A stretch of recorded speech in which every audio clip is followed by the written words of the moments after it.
Alright, let's give Wednesday's Daily Puzzle on chess.com a shot. This one's called Angling for the Win. It's white to move. Give the video a pause and try it yourself if you feel like it. Alright, initial instinct is definitely to go here, but the king has two moves.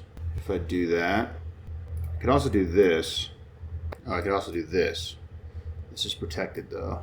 Okay, yeah, a lot of checks look reasonable here, honestly. This would win the queen. I'm down a rook and a bishop though, and a pawn. So this is also possible.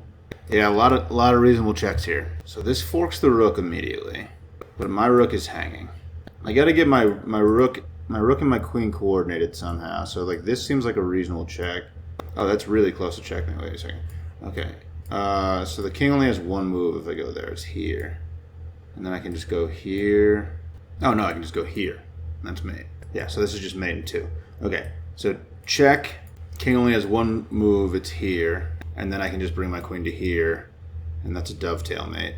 King's got two pieces on its back corners. My queen's going to take away the rest of the squares. Right? So just check and mate. There it is, dude. All right. Let's run that back. All right, so not a crazy, tricky checkmate today.